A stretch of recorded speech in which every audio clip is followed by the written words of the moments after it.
Herzlich willkommen zu diesem Video. Ich möchte euch heute meine Radreiseausrüstung für das Jahr 2021 zeigen. So eine Ausrüstung lebt ja mal ein bisschen, ein paar Sachen sind hinzugekommen, ein paar sind weggefallen und was genau das ist, zeige ich euch dann. Wir haben fürs Jahr 2021 mehrere Touren geplant, so zwischen 3 und 7 Tagen. Und dafür habe ich jetzt mal die Taschen gepackt und werde euch dann später genau zeigen, was in welchen Taschen ist.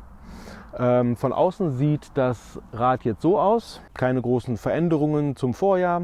Es ist immer noch das Super Delight mit den schwarzen wasserdichten Taschen von Ortlieb. An den Seiten haben wir die Backroller Classic. Dann hier, das ist ein Dryback mit 13 Litern, da ist das Zelt drin und hier ist dann noch der Campingtisch. Hinten drauf habe ich jetzt ein neues Schild mit dem Hinweis auf meinen Kanal. Die Aufkleber, die ich im letzten Jahr noch hier an der Seite hatte, die haben ja nicht so gut gehalten. Ja, dann hier habe ich noch eine kleine Satteltasche mit Lenkerschutz und Sattelschutz drin. Den Brooks. Hier befindet sich dann die Getränkeflasche mit dem Halter und hier ist der Köcher für die GoPro. Ja, die Handyhalterung und hier vorne drauf habe ich einen Dryback mit 22 Litern, da ist dann insbesondere der Schlafsack drin. Und vorne für die Sachen, die ich während der Fahrt gebrauchen kann, habe ich dann dieses Outer Pocket angebracht. Dann kann ich also hier immer die Tasche aufmachen und muss nicht hinten ran und da alles abbauen. Man kann das übrigens abnehmen, das kann man, mit einer Hand ist es ein bisschen schwierig. So über diese beiden Schienen kann man das da einklemmen und befestigen. Ja, das war's zum Äußeren des Fahrrads. Jetzt machen wir uns an den Inhalt der Taschen. Das mache ich aber nicht hier, sondern dazu gehe ich ins Warme und Trockene. Da haben wir auch ein bisschen mehr Ruhe, keine Störgeräusche und da kann ich die Kameras dann vernünftig aufbauen. Wir beginnen zuerst mit dem Dryback vorne. Dazu muss ich erstmal das Schild abmachen. Das habe ich mit Klett befestigt. Und wenn wir da reingreifen, haben wir für den Fall, dass mal irgendwo ein Badesee kommt oder sowas, eine Badehose, dass man da mal schnell reinschlüpfen kann. Oder bei einer Gefahrensituation eine Warnweste. Die hatten wir im letzten Jahr mit dabei, keinmal angezogen. Wir nehmen sie jetzt mal mit.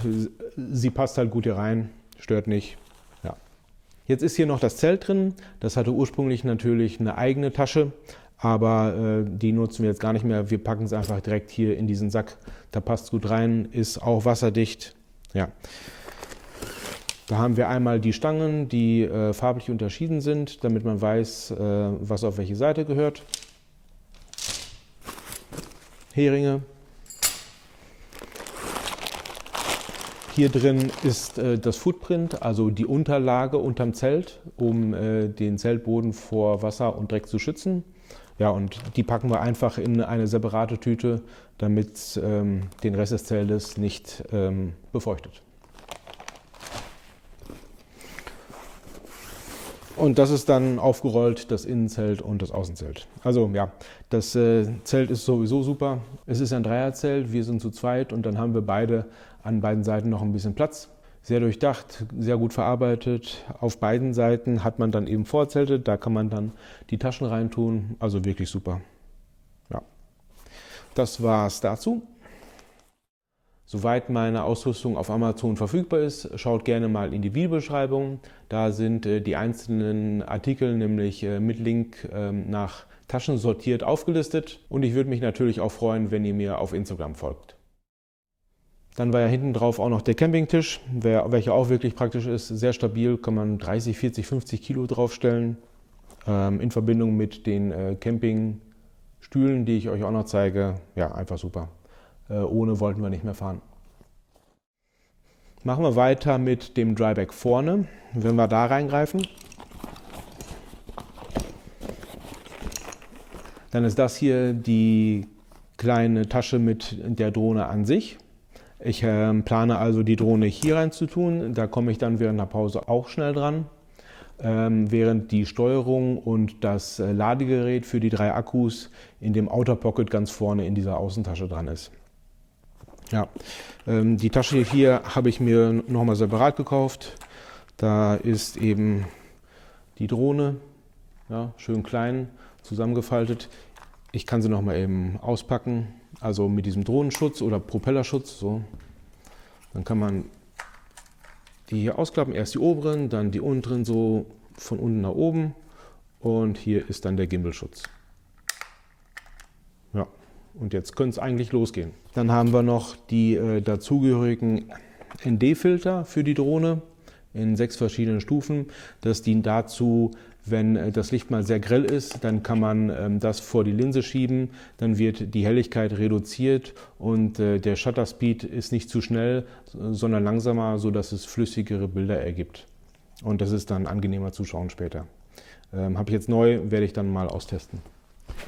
Ja, und jetzt sind hier eigentlich nur noch Schlafsachen drin. Also wenn das Zelt dann mal steht und die Isomatte auch liegt, zu der wir gleich noch kommen, dann gehe ich oder kann ich praktisch hier mit reingehen, kann mich bettfertig machen, habe den Schlafsack, Kissen und so weiter. Ja.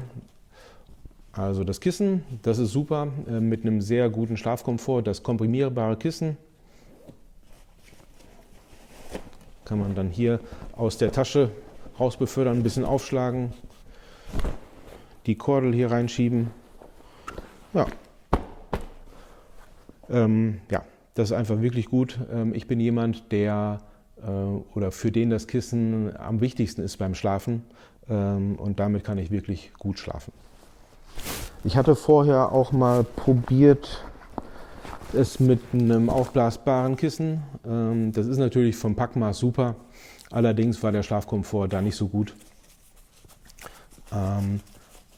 Das habe ich jetzt trotzdem mit dabei, dann kann ich es vielleicht mal mir vor die Brust legen oder unter den Arm, aber ja, für mich ist das nichts. Ich habe jetzt noch hier drum diesen Stoffbezug, der gehört dazu oder den kann man dazu kaufen, so viel mehr.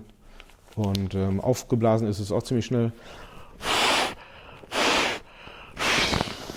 Ja, 3 Atemzüge und dann war es das.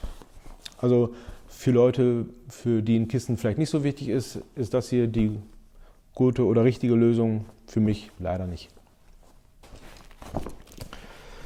Dann haben wir eine kleine Leuchte, ganz einfach mit einem Karabiner, ist jetzt nicht wahnsinnig hell, hat verschiedene Stufen. Für Licht im Zelt reicht's. Ja. Auch gut, insbesondere für den nächtlichen Toilettengang. Vom Zelt zum Toilettenhäuschen ist es ja meist ein bisschen länger und auch dunkler. Dann kann man ja, die eben nutzen. Ja. Oder, wie uns das auch schon mal passiert ist, wir haben ja einmal im Dunkeln das Zelt abgebaut. Dazu geht das dann auch.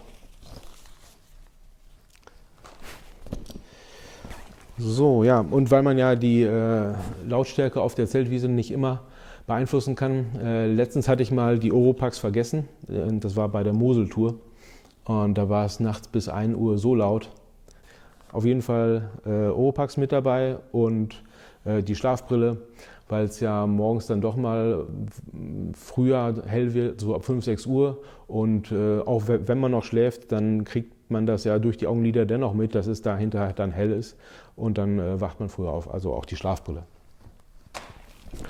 Ja, dann etwas dickere Socken für nachts oder wenn es tagsüber halt ein bisschen kühler ist, dann kann man die sogar unter die Sandalen ziehen. Dann habe ich als Schlafanzug einfache Funktionsunterwäsche, Hose und das zugehörige Oberteil. Ist schön warm und nicht zu dick, nimmt nicht zu viel Platz weg und kann ich hier schön noch mit reinstopfen. Ne? Es ist ein bisschen Luft noch zwischen dem Dryback und dem Schlafsack und dann kann das hier noch dazwischen. Das passt gut. Ja, und dann haben wir noch den Schlafsack. Das ist also der VD Navajo Syn 500. Hat eine Komforttemperatur von 7 Grad. Im wirklichen Sommer ist es okay. Da war es mir dann teilweise ein bisschen zu warm, aber dann kann man, der ist ja rechteckig geschnitten, dann kann man unten den Reißverschluss aufmachen und die Füße nochmal raushalten und dadurch so ein bisschen regulieren. Ja, für die Übergangszeit April, Mai, September, Oktober war mir das allerdings ein bisschen zu kühl. Also ich habe schon einen zweiten bestellt, das ist so ein Mumienschlafsack, also mit spitzer zulaufenden Füßen. Der Siox 800, der hat eine Komforttemperatur bis 2 Grad runter. Ich gewinne also 5 Grad, nur von 7 auf 2 runter. Ja, und dann denke ich, komme ich damit über die Übergangsmonate.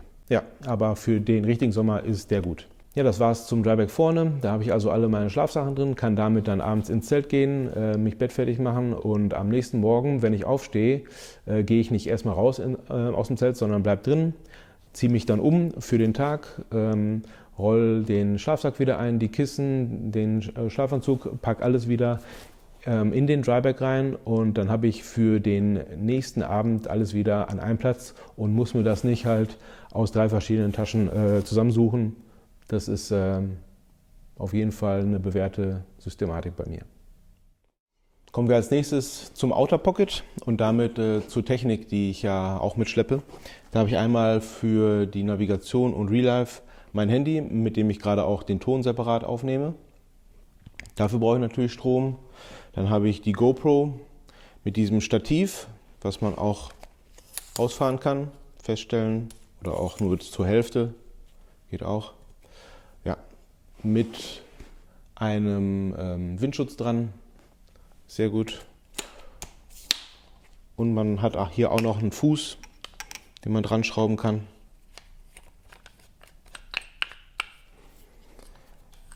Kann man dann ausklappen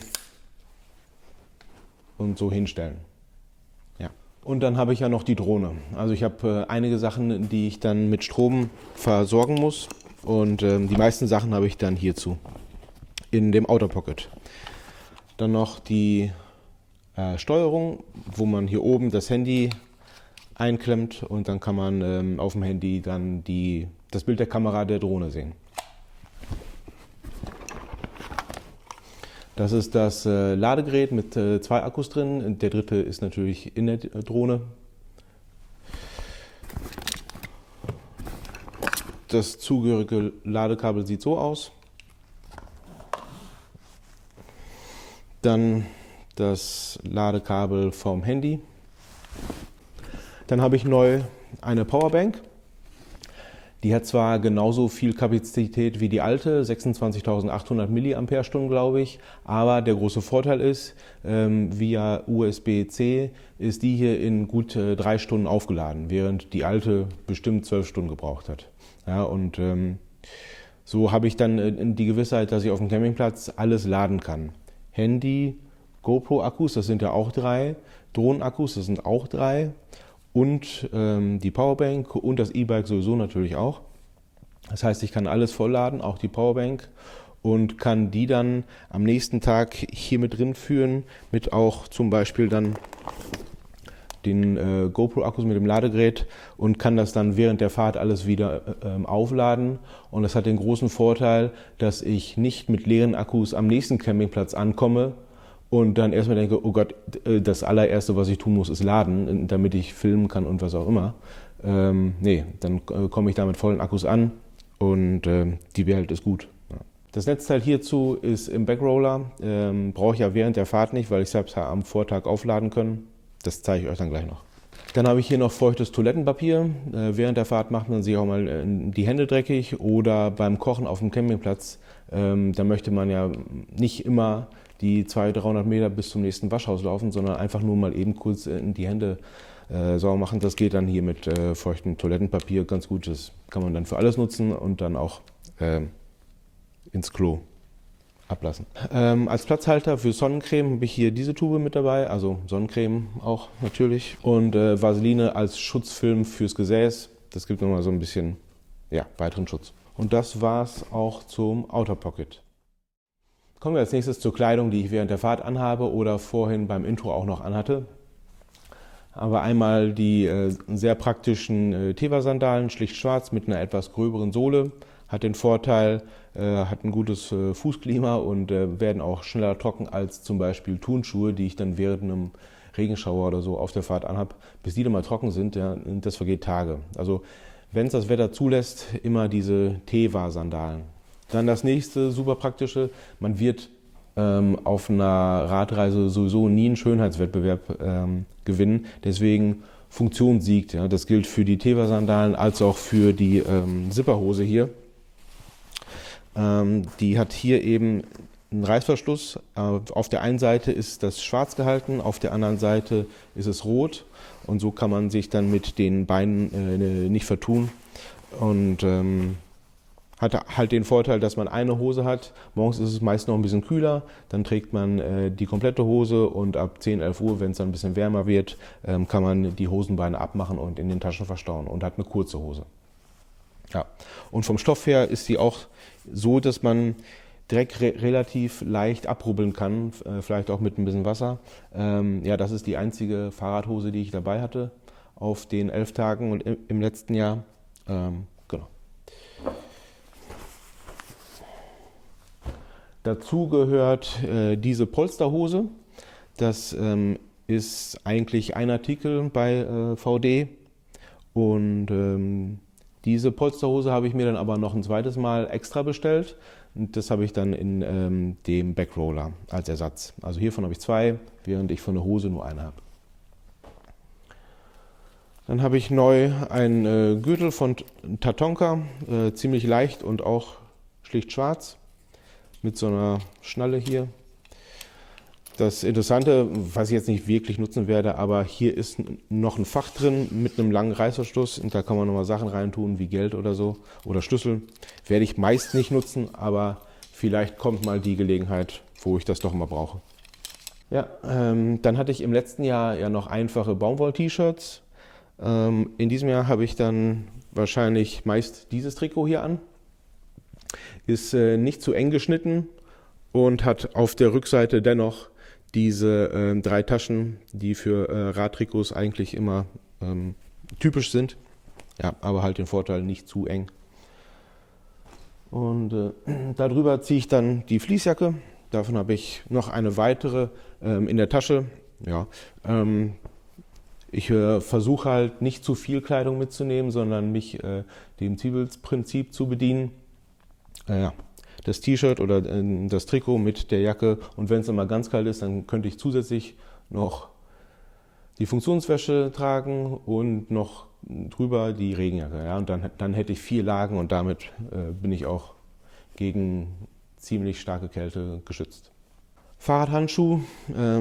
Mir sind die Hände öfter mal eingeschlafen im letzten Jahr. Ich hoffe, die bringen ein bisschen was. Sonnenbrille, da habe ich jetzt keine besondere für Radsport oder so. Anne hat eine. Für mich ist die bisher noch okay. Mal schauen, ob sich da noch mal was tut. Dann habe ich natürlich auch meinen Helm auf, der ist gerade allerdings in der Garage. Und ein Portemonnaie, das ist jetzt mein ganz normales. Es gibt ja auch so Party-Portemonnaies, die sind dann nur so groß ungefähr, wo man die Scheine dann der Länge nach faltet und reintut. Ja, da habe ich halt ein kleines, das finde ich gerade nicht. Ja, da passen dann eben Scheine rein, hat auch ein kleines Geldfach und 1, 2 Karten, ja, zum Beispiel Perso und Bankkarte. Und dann könnte man als drittes vielleicht noch in der Tasche tun die Krankenversichertenkarte. Als nächstes kommen wir zum Backroller links. Da habe ich drin 2 einfache Putzlappen, eins fürs Fahrrad, eins fürs Zelt morgens, um die Feuchtigkeit abzuwaschen. Hier ist die Ersatzfließjacke, von der ich gerade gesprochen habe. Dann haben wir einen Einkaufsbeutel mit dabei, den man sich einfach hinten auf den Rücken schnallen kann. Hat den Vorteil, dass die eingekauften Sachen und die ja teilweise auch zerbrechlich sind, wie Sahne oder so, dass man die nicht in die Taschen packen muss und dass sie da vielleicht zerbrechen, sondern dann hat man die auf dem Rücken relativ geschützt. Können wir auf jeden Fall empfehlen. Ja, dann habe ich hier diesen Zipperbeutel von 3 Litern und das ist mein Kulturbeutel. Im Drogerieladen gibt es diese Plastikflaschen. Da habe ich dann eben Duschgel abgefüllt, Feuchtigkeitscreme, Shampoo, ein Deo ganz normal, Zahnpasta, Zahnbürste. Ja, mehr habe ich an Kultursachen nicht dabei. Gleiches Thema, also Duschen und Sanitärhaus. Dafür habe ich dieses Mikrofaserhandtuch, sehr platzsparend. Man wird trocken, ist ein bisschen unangenehm oder ungewohnt beim ersten Mal.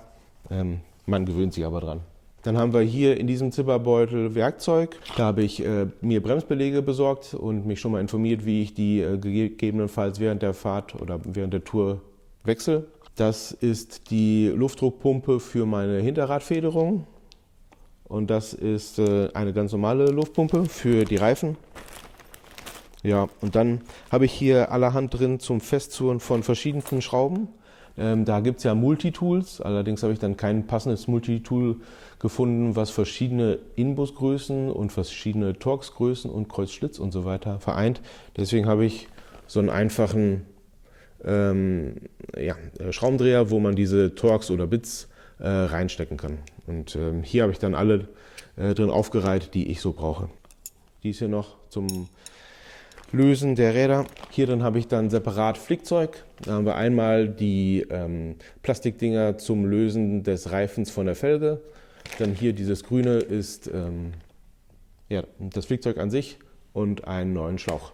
Spiritus für den Trangia. Ja, dann haben wir hier den Campingstuhl und der ist wirklich sehr gut. Am Anfang, als es noch keine Videos von uns gab, haben wir mal ein paar Touren gemacht mit einer einfachen Isomatte zum Sitzen vorm Zelt. Wenn man dann aber früh am Campingplatz ankommt und darauf sitzen muss stundenlang, dann ist das echt unangenehm nach einer langen Fahrradtour. Deswegen ohne Campingstuhl und Tisch fahren wir nicht mehr los. Ja, und ist ja auch sehr beliebt von der Challenge. Ich glaube, beim nächsten Mal, Martin hat gesagt, wir sollten die Stühle aufbauen mit verbundenen Augen. Das machen wir beim nächsten Mal. Ja, und dann haben wir hier meine Isomatte. Das ist die Exped Synmat UL Lite LW. Ist sehr leicht, hat keinen zu hohen R-Wert, also isoliert nicht so extrem gut zum Boden. Hat aber hier diesen Blasebalg, wo man eben drauf tritt.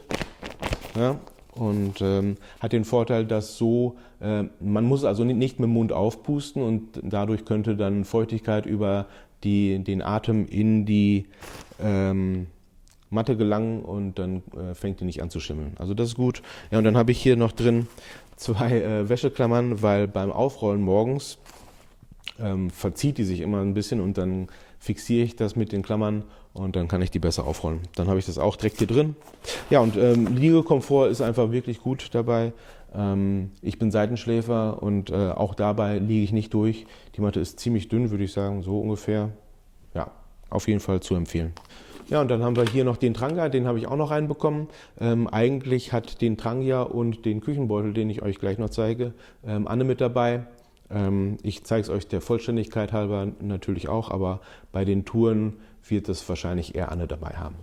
Ja, das ist der Trangia 25, der größere, für 2 Personen würde ich sagen. Der 27er ist der kleinere. Das ist so ein bisschen ungewohnt, dass die höhere Zahl die kleinere Größe ist. Also der 25er hier eher für 2 Personen, der 27er für eine Person.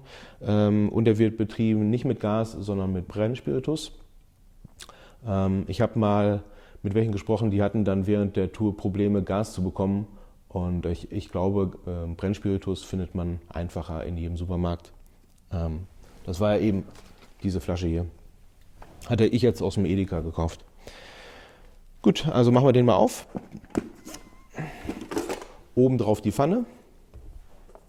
Separat kaufen musste ich diese Multidisc. Das ist Schneidebrett als auch Auslasssieb.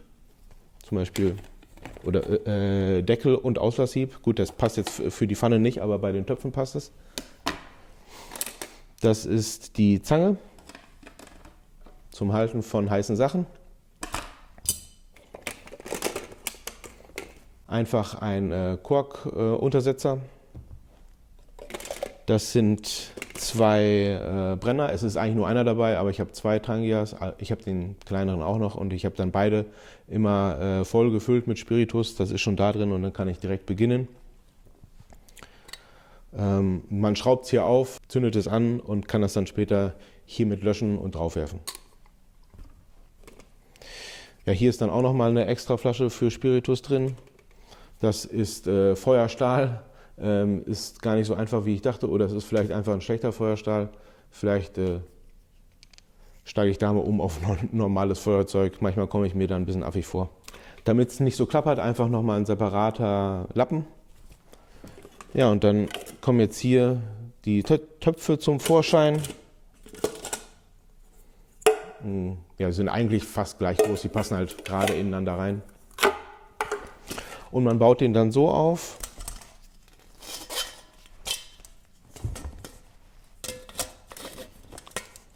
Zack.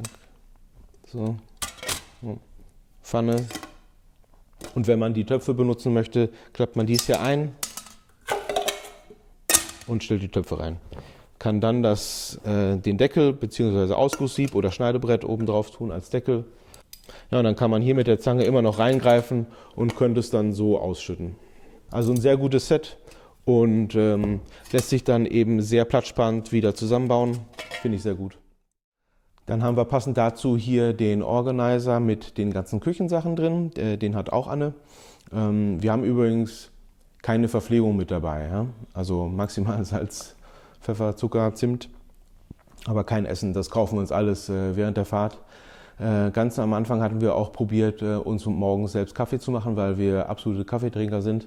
Das hat dann allerdings nicht funktioniert. Entweder war der Kaffee dann zu kalt morgens oder es hat uns einfach nicht geschmeckt. Und ja, dann den ganzen Aufwand morgens für Kaffee zu machen, der dann nicht schmeckt, das haben wir dann sein lassen und jetzt machen wir gar keinen Kaffee mehr, sondern suchen uns einfach morgens einen Bäcker. Also Küche, was haben wir hier drin? Teller, dann eine Knoblauchpresse, hat den Vorteil, so geht halt das Öl besser aus der Knolle raus, aus der Zehe und der Knoblauchgeschmack kommt dann besser raus, als wenn man es schneiden würde. Spüli, abgepackt auch in so einer Plastikflasche. Dann haben wir hier Trinkbecher. Hier 2 Gefäße für Zimt und Zucker. Dann haben wir hier von 3 Plastikflaschen, die sind jetzt gerade leer. Da kommt dann Speiseöl, Balsamico und Olivenöl rein. Das ist ein Trockentuch fürs Geschirr später. Ein Spültuch. Einen stabilen Pfannenwender. Ja, dann auf jeden Fall pro Tag auf dem Campingplatz eine Mülltüte, weil es wird doch immer Müll produziert und dann tun wir da alles rein und am nächsten Morgen entsorgen wir es bei der Abreise. Salz, Pfeffer in einem, hier nochmal ein paar extra Zipperbeutel und dann haben wir noch ein bisschen Kleinkram in diesem Beutel hier. Nochmal ein extra Schneidebrett, Campingbesteck, 2 Messer, Gabel und Löffel aus Plastik, aber sehr stabil und leicht. Einen Sparschäler, eine Schöpfkelle, die man so klappen kann, einen Messerschärfer, ein Clipper, ein Schneidemesser, was man eben so einklappen kann, damit es sicher ist. Damit schneiden wir dann alles. Ja, das war's zu unseren Küchenutensilien. Jetzt kommen wir zur letzten Tasche. Das ist der Backroller, den ich rechts habe. Da drin sind auch von Ortlieb diese Organizer. Das sind 3 Stück und die passen genau übereinander. Das ist der unterste. Hier sind meine Regensachen drin. Hier ist noch Freizeitkleidung und Ersatzkleidung drin. Und hier der restliche Kram. Ja, und so aufeinander gestapelt passt es dann genau in den Backroller rein. Was ich hier jetzt noch sehe, ist einmal das Schlaufenkabel. Das ist 2 Meter lang und damit kann man dann das Fahrrad irgendwo festbinden und dann kann es nicht einfach von einem Dieb weggetragen werden. Gut, dann beginnen wir mit dem obersten. Also wie gesagt, viel Kleinkram. Das sind nochmal ND-Filter für die GoPro. Also das, was ich für die Drohne habe, habe ich auch für die GoPro. Dann noch einen weiteren Windschutz für die GoPro, den ich bisher nutze. Der ist schon so ein bisschen angeschlagen durchs Drauf- und Abmachen. Das hier ist das Netzteil von der Powerbank, die ich vorhin schon gezeigt hatte, mit USB-C-Kabel an beiden Seiten oder Anschluss. Ein Zipperbeutel mit Wäscheklammern, das Netzteil vom E-Bike.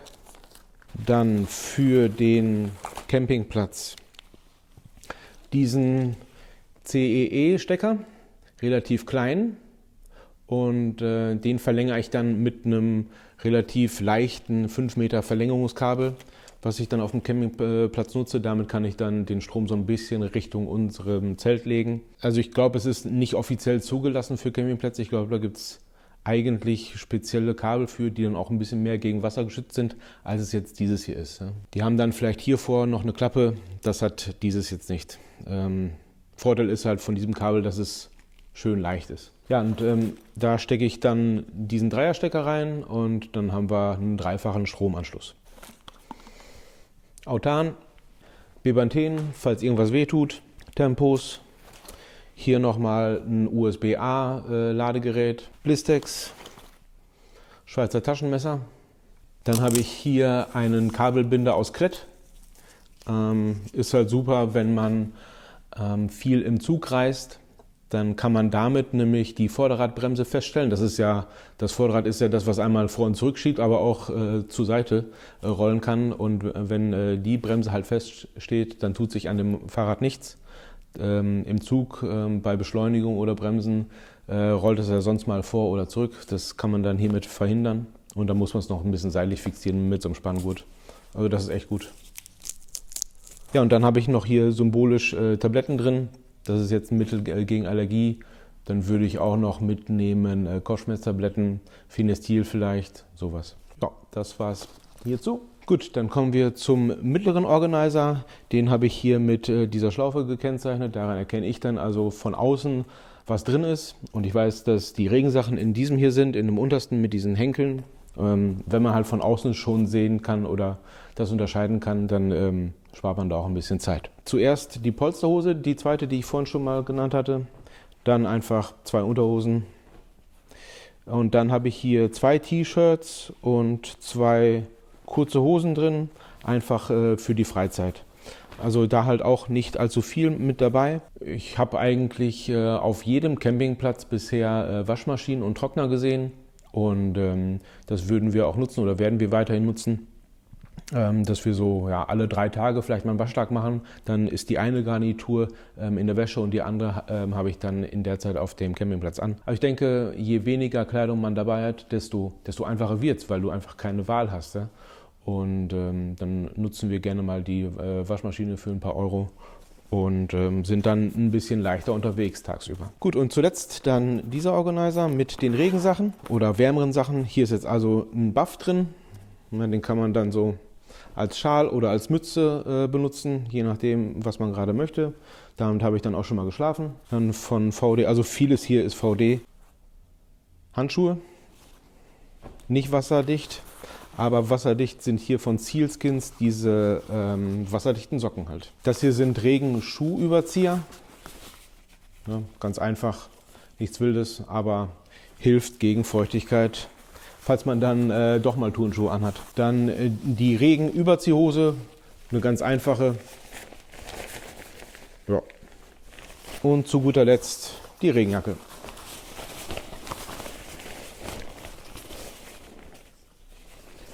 Ja. Bei Regenjacken hat man ja oft das Problem, dass man schwitzt, aber man hat eben hier ziemlich lange Schlitze und unter beiden Armen und dadurch kann man dann die Temperatur ganz gut regeln und die Feuchte innen drin.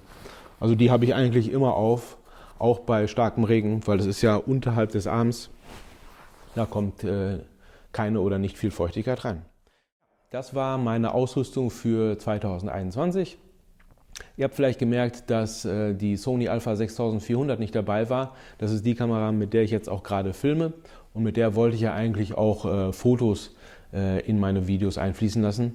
Ich habe mich jetzt allerdings entschieden, die nicht mitzunehmen, weil mit dem Handy, der GoPro und der Drohne habe ich schon genug an Technik dabei. Die Sony würde vom Platz her auch noch reinpassen, aber ich denke, mir ist das zu aufwendig von der Einstellung her. Das geht nicht ganz so schnell mal eben so wie beim iPhone. Ich habe mittlerweile mal ein Fototutorial mitgemacht. Da weiß ich jetzt also ein bisschen, worauf es ankommt beim Fotos machen und dann werde ich versuchen, mit dem iPhone ein paar Fotos zu machen. Und dann freue ich mich, wenn ihr weiter dem Kanal so treu seid und sage vielen Dank fürs Zuschauen. Bis bald.